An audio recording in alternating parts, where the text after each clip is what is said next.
श्री नवनाथ पारायण पूजा विधी। श्री नवनाथ पारायण पूजा।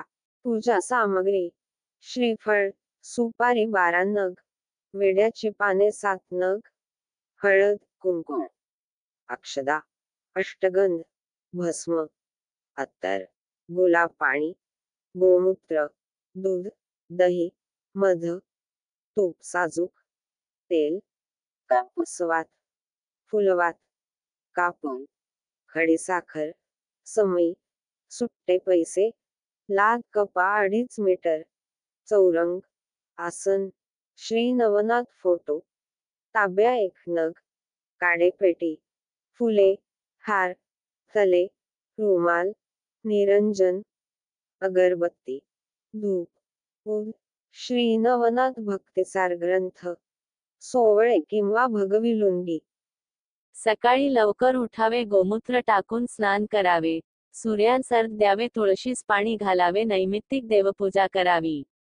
मोठ्या मंडळींना नमस्कार करावा। नियोजित जागेवर चौरंग ठेवावा, त्यावर लाल वस्त्र टाकावे, त्यावर श्री नवनाथांचा फोटो ठेवावा, समोर तांदूळ याची रास मांडावी, त्या राशीत 1 नाणे ठेवावे, त्यावर रिकामा तांब्या ठेवावा, तांब्यात पाणी घालावे व पाण्यात हळद, कुंकू, अक्षदा, 1 नाणे, 1 सुपारी टाकावी, 5 विड्याची पाने लावावी, त्यावर श्रीफळ ठेवावे, तांब्यास अष्टगंधाची 5 बोटे ओढावीत, स्वस्तिक, त्रिशूल काढावे, श्रीफळावर ओम काढावा।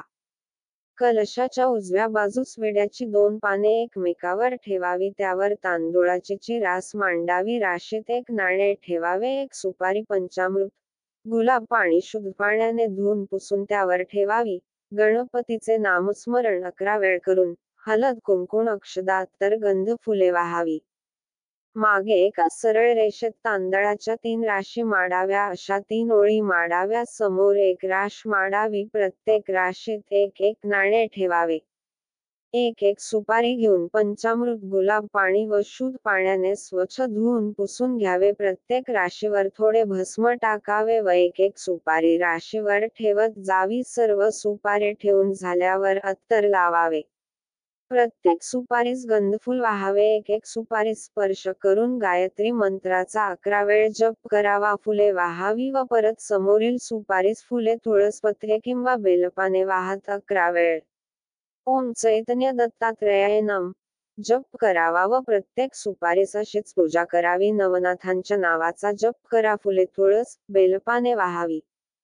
ओम चैतन्य मच्छिंद्रनाथाय नम, ओम चैतन्य गोरक्षनाथाय नम, ओम चैतन्य गहिनीनाथाय नम, ओम चैतन्य जालिंदरनाथाय नम, ओम चैतन्य कानिफनाथाय नमः, ओम चैतन्य भर्तरीनाथाय नम, ओम चैतन्य रेवणनाथाय नम, ओम चैतन्य वटसिद्ध नागनाथाय नम, ओम चैतन्य चरपटीनाथाय नम। अशा प्रकारे मंत्र म्हणत फुले, अक्षदा, तुळस, बेलपाने वाहावी, अशी 21 आवर्तने करावी। गुरुनी दिलेल्या मंत्राचा 1 माळ जप करावा। या चौरंगासमोर दुसरा चौरंग मांडावा, त्यावर लाल वस्त्र टाकावे, श्री नवनाथ भक्तिसार ग्रंथ ठेवावा, ग्रंथाचे पूजन करावे, फुले वाहावी, चौरंगाभोवती रांगोळी काढावी, उजव्या बाजूस समई ठेवून पेटवावी, समई कायम तेवत ठेवावी, उजाळ वा अगरबत्ती, धूप पेटवावा, नमस्कार करावा, महाराजांच्या फोटोला हार घालावा, हातात पाणी घेऊन 3, 5, 7, 9, 41 दिवसांचा संकल्प करावा, हातातील पाणी जमिनीवर सोडावे, कापूर पेटवून श्री दत्त महाराजांची आरती करावी। दिगंबरा दिगंबरा श्रीपाद वल्लभ दिगंबरा हा जप करावा व हळूवारपणे श्री नवनाथ भक्तिसार ग्रंथ वाचण्यास प्रारंभ करावा। अगदी शांततेने व एकाग्रतेने वाचन करावे। वाचन झाल्यावर निरंजन लावून श्री नवनाथ महाराजांची आरती करावी। सर्वांना प्रसाद द्यावा। प्रसाद: खोबऱ्याचा किस अन्यथा सुंठ, खसखस, पिठी, साखर एकत्र करून दररोज वाटावे। दररोज घरातील स्वयंपाकाचे 1 पात्र भरून सकाळ संध्याकाळ नैवेद्य दाखवावा। घरात शांतता राखावी, अतिथींचा आदर करावा, कुत्र्यास, गोमात्यास नैवेद्य द्यावा, भिक्षा मागण्यास कोणी आल्यास यथाशक्ती भिक्षा द्यावी, श्री नवनाथ महाराज घरात असल्यामुळे घराला मंगल दिवस येतील अशा भावपूर्ण श्रद्धेने राहिल्यास पूजकास व ऐकणाऱ्यास फारच अलौकिक अनुभव येतील. त्यांच्या मनोकामना पूर्ण होऊन संसार सुखाचा होईल. आपल्या कामना अकल्पित रीतीने पूर्ण होतील. साधकाने व सर्व परिवाराने पूर्ण शाकाहारी व निर्व्यसनी असणे आवश्यक आहे. इतर ठिकाणी किंवा परग्रही भोजन किंवा अन्नग्रहण करू नये. शक्य असल्यास उपवास करावा. फलाहारी असावे. परायणच्या सांगतेच्या दिवशी 9+3 लहान मुले व एक माकड पाहुणा भोजनास बोलवावे. शक्य असल्यास सर्वांना भगवी वस्त्र अर्पण करावी. सर्वांचे पाद्यपूजन करावे. भस्म गंध फुले हार घालावे. नमस्कार करावा. आरती करावी. जेवणास वाढून दक्षिण ठेवावी.